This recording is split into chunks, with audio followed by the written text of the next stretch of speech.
નમસ્કાર મિત્રો, આપ સર્વેનો ધાર્મિક વર્લ્ડમાં ફરીથી હાર્દિક સ્વાગત છે। દોસ્તો, જેઠ મહિનાના સુદ પક્ષની 13થી પૂનમ સુધી 3 દિવસ વટ સાવિત્રીનું વ્રત રાખવામાં આવે છે। ઘણી જગ્યાએ વટ સાવિત્રીનું વ્રત ફક્ત પૂનમ અથવા તો અમાસના દિવસે પણ કરવામાં આવતું હોય છે, પણ મોટા ભાગના પ્રદેશોમાં 13 અને 14ના ફળાહાર અને પૂનમના દિવસે નકોરડો ઉપવાસ કરીને વટ સાવિત્રીનું વ્રત કરવામાં આવે છે। મિત્રો, આજના વિડીયોમાં આપણે વાત કરીશું કે વટ સાવિત્રીનું વ્રત રાખનારે કઈ કઈ બાબતોનું ધ્યાન રાખવું જોઈએ। તો આ વિડીયોને અંત સુધી જરૂરથી નિહાળજો, જેથી આપને પણ આ બાબતની જાણકારી મળી રહે। અને મિત્રો, માહિતી પસંદ આવે તો વિડીયોને લાઈક જરૂરથી કરજો અને આ માહિતીને તમારા સુધી સીમિત ન રાખતા વધુને વધુ શેર કરજો। મિત્રો, વટ સાવિત્રીનું વ્રત જેઠ સુદ 13થી શરૂ કરીને પૂનમના દિવસે પૂર્ણ કરવામાં આવે છે, જેમાં પ્રથમ 2 દિવસ ફળાહાર કરીને અને ત્રીજો દિવસ નકોરડો ઉપવાસ કરીને કરવામાં આવતા હોય છે।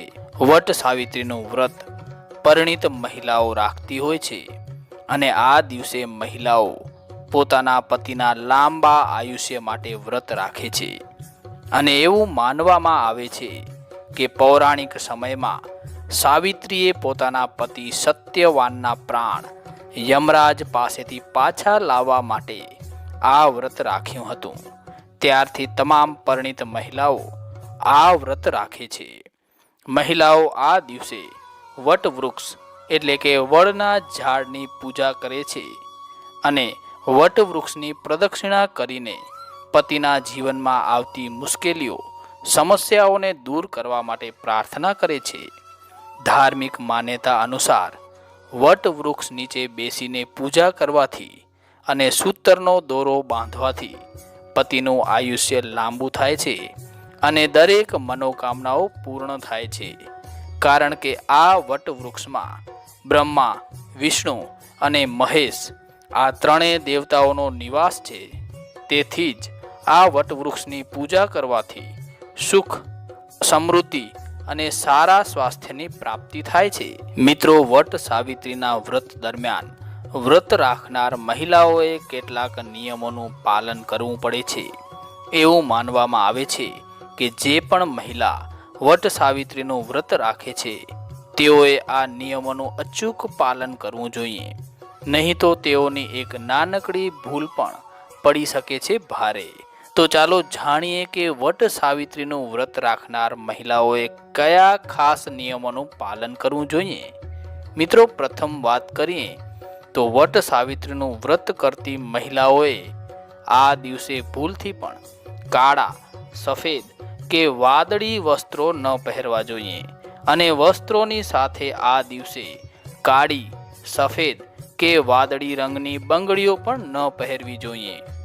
એવું માનવામાં આવે છે કે જો કોઈ મહિલા વટ સાવિત્રીનું વ્રત પ્રથમ વખત કરી રહી છે તો જે મહિલા પ્રથમ વખત આ વ્રત કરી રહી હોય તેણે આ વ્રતની શરૂઆત પોતાના પિયરથી કરવી જોઈએ। ત્યારબાદ વાત કરીએ તો કહેવામાં આવે છે કે જે મહિલાઓ પ્રથમ વખત આ વટ સાવિત્રીનું વ્રત કરી રહી છે તે મહિલાઓએ વ્રતમાં વપરાતી સુહાગની સામગ્રી પોતાના પિયર તરફથી જ વાપરવી જોઈએ। દોસ્તો, કહેવામાં આવે છે કે વટ સાવિત્રીનું વ્રત 2 રીતે રાખી શકાય છે। વટ સાવિત્રીનું વ્રત કરવા ચોથના વ્રતની સમાન હોય છે। એવું માનવામાં આવે છે કે તમે આ વટ સાવિત્રીનું વ્રત 2 રીતે કરી શકો છો। તેની પહેલી રીત એ છે કે તમે ફળ ખાઈને પણ આ વ્રત કરી શકો છો, એટલે કે પૂજા પછી ફળનું સેવન કરી શકો છો।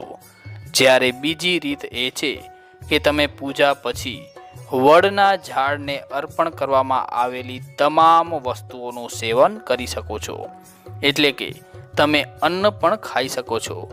સાથે એક વાતનું ખ્યાલ રાખવું જોઈએ કે જો તમે પૂજા પછી અન્નનું સેવન કરો છો તો તે સાત્વિક હોવું જોઈએ, એટલે કે તેમાં ડુંગળી, લસણ જેવી તામસિક વસ્તુઓનો ઉપયોગ ન કરવો જોઈએ. હવે વાત કરીએ વટ સાવિત્રીના વ્રતની પૂજા વિધિની. તો વ્રતના દિવસે સવારે વહેલા ઉઠી નિત્ય કર્મથી પરવારી સ્નાન કરીને નિવૃત્ત થઈ જાઓ. ત્યારબાદ ઘરના મંદિરમાં ગાયના શુદ્ધ ઘીનો દીવો પ્રગટાવો. આ વટ સાવિત્રીના વ્રતના દિવસે વટ વૃક્ષની પૂજાનું વિશેષ મહત્વ હોય છે. આજના દિવસે વડના ઝાડની નીચે સાવિત્રી અને સત્યવાનની મૂર્તિ મૂકવી જોઈએ અને ત્યારબાદ આ મૂર્તિઓ અને વડના ઝાડને જળ અર્પણ કરવું જોઈએ.